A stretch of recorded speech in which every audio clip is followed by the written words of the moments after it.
Olá pessoal, sou o professor Gustavo Adolfo. Bom, na nossa aula de hoje nós vamos continuar aí a falar sobre função. Lembrando que em aulas anteriores a gente definiu função como o quê? A gente definiu função como uma regra ou conjunto de instruções que diz como associar a cada elemento de um determinado conjunto não vazio, chamado domínio, um único elemento de um outro determinado conjunto, chamado contradomínio. Então, a função é a regra que diz como associar a cada elemento do domínio um único elemento do contradomínio, onde esse elemento ele fica sendo imagem. Então, lembrando isso, continuando nosso conceito, vejamos hoje o que é uma função real de variável real. Bom, uma função real de variável real, ela é uma função onde o domínio ele é um subconjunto dos reais, assim como seu contradomínio. Então, nós temos que uma função f de a em b diz-se função real de variável real, se o quê? Se o nosso domínio, no caso aqui representado pelo A, se o nosso domínio for um subconjunto, ou seja, estiver contido nos reais, assim como o nosso contradomínio também for o quê? For um subconjunto dos reais. Tranquilo? Bom, uma outra coisa que nós vamos definir é o conjunto R2. O conjunto R2, ele é o conjunto denotado, dessa maneira, e ele possui todos esses elementos, onde esses elementos eles são chamados de pares ordenados.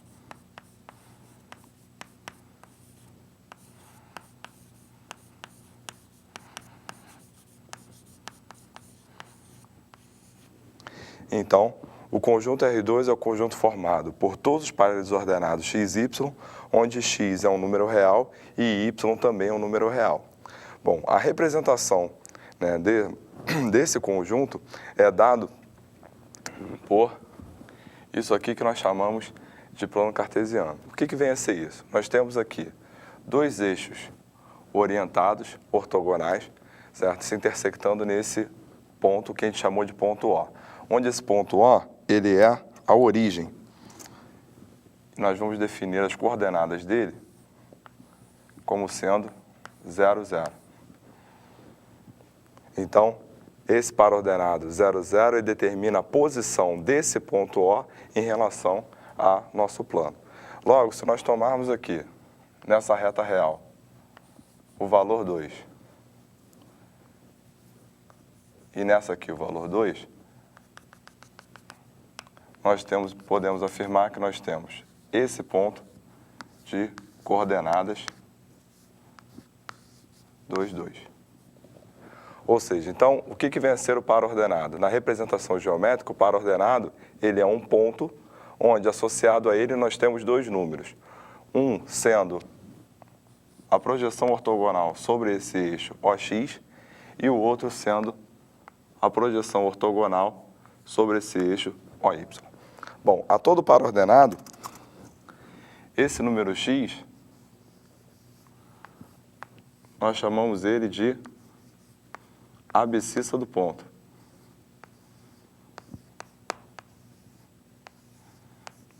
Então, o primeiro valor, ele fica sendo a abscissa. E o segundo valor, ele fica sendo a ordenada do ponto.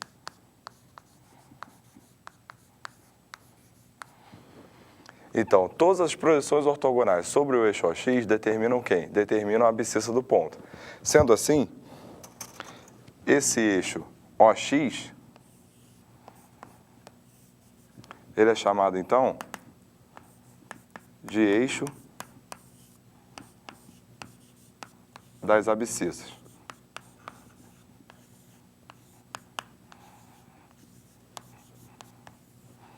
E repare que toda projeção ortogonal sobre o eixo OY nos dá sempre quem? Nos dá sempre a ordenada do ponto.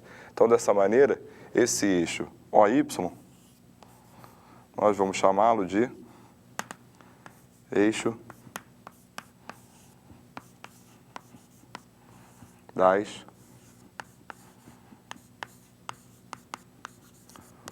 ordenadas.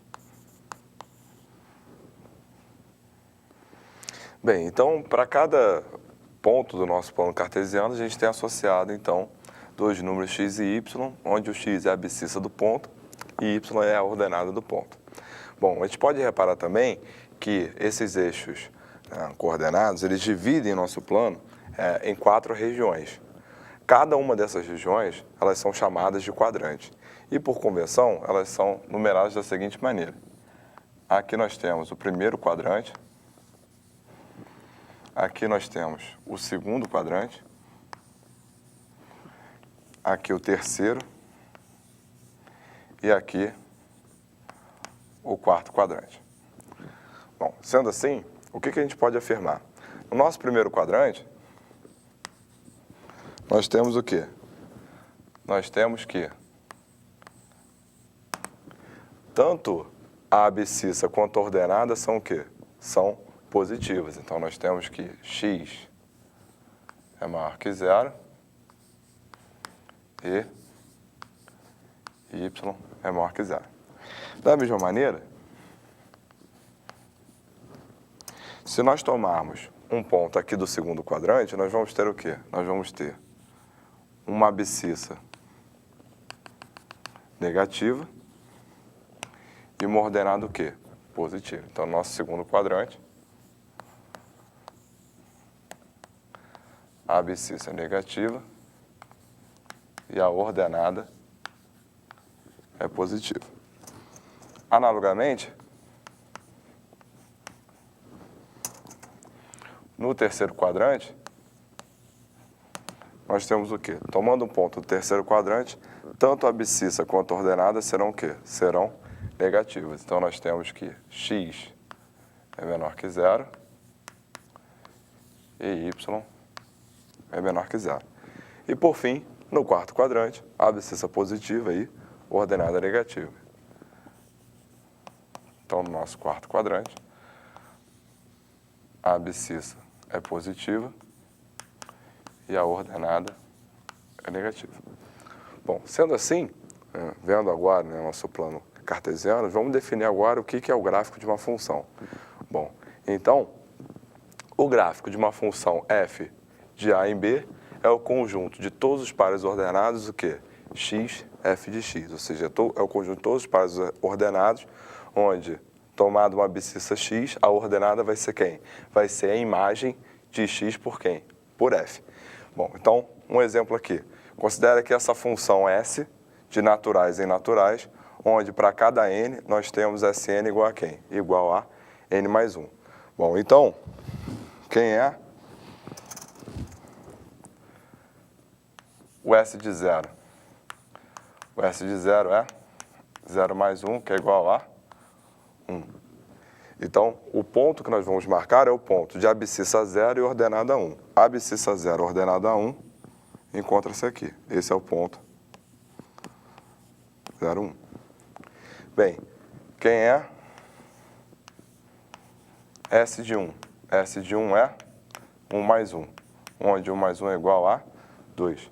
Então, a imagem de 1, quem é? É 2. Então, se nós tomarmos aqui 1, a imagem vai ser quem? 2. Então, esse ponto aqui, 1, 2, ele pertence a quem? Ele pertence ao gráfico.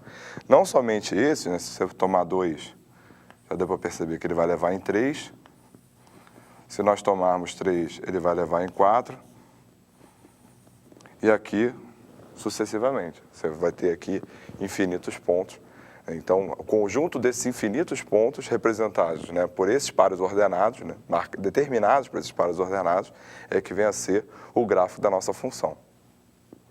Bem, nesse nosso segundo exemplo, nós temos o quê? Nós temos uma função f do intervalo entre 0 e 1, fechada em 0 e fechada em 1, onde o contradomínio é o conjunto dos reais, e para cada x nós temos o quê? Nós temos uma f de x igual a 2x. Bom, então repare comigo. O f de 0, ele é igual a 2 vezes 0, que é igual a 0.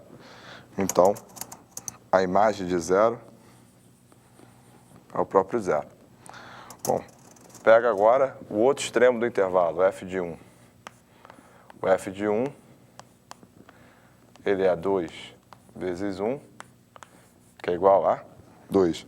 Então, nós temos que, para x igual a 1, nós temos a imagem igual a quem? Igual a 2. Então, o nosso par ordenado está aqui. Da mesma forma, como a gente tem um intervalo, ou seja, todos os valores reais entre esses dois números, então a gente pode pegar, por exemplo, f de meio. O f de meio é igual a 2 vezes meio, que vai ser igual a quem? Que vai ser igual a 1. Então, pegando aqui meio,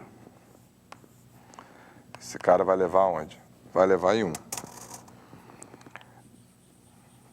Da mesma maneira, se nós pegarmos 1/4, ele vai levar aonde? Ele vai levar a meio. Se nós pegarmos 3/4, ele vai levar aonde? Ele vai levar a 1,5.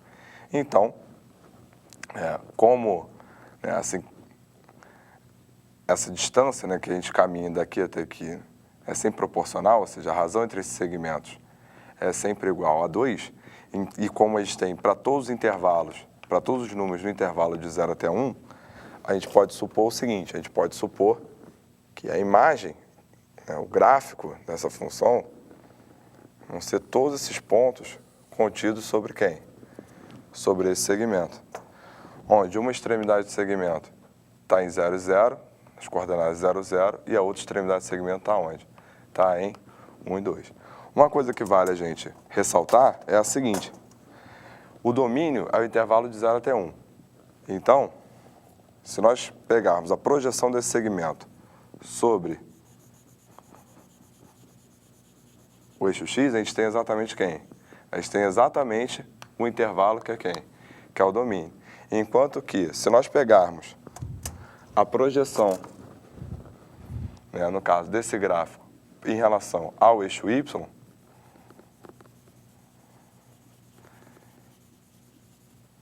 esse intervalo aqui, de 0 até 2, esse intervalo ele é quem? Ele é a imagem da função. Então, o domínio, ele vai ser quem? Ele é todos os valores de x que tem quem? Que tem uma imagem, que no caso vai ser a projeção do gráfico sobre, projeção ortogonal do gráfico sobre o eixo x. Enquanto que a imagem vai ser quem? Vai ser exatamente a projeção ortogonal do gráfico nessa situação aqui. É esse segmento com essas extremidades sobre quem? Sobre o eixo y. Da mesma maneira do nosso exemplo anterior, nós temos o quê? Nós temos que o gráfico é esse conjunto de pontos. Então, a projeção do gráfico, que no caso são esses pontos em separado, vai ser quem? No caso aqui, esse cara vai ser 0, aqui vai ser 1, aqui vai ser 2, aqui vai ser 3, ou seja, 0, 1, 2, 3, que é exatamente quem? Que é exatamente o conjunto dos números naturais. Da mesma forma, a projeção do gráfico sobre o eixo y, aqui ele já está sobre. A projeção desse cara vai ser aqui, a projeção desse cara vai ser aqui, a projeção desse cara vai ser aqui. Então, o conjunto desses pontos aqui, formado por esses pontos, esse conjunto quem é? Ele é a imagem da nossa função. Então, o domínio, ele é quem? Ele é a projeção ortogonal do gráfico sobre o eixo x, e a imagem aqui a gente observa como, né? Nessa situação, ele é a projeção ortogonal do gráfico sobre quem? Sobre o eixo y. Então, né, assim a gente define o gráfico de uma função, e dessa maneira a gente encerra nossa aula de hoje.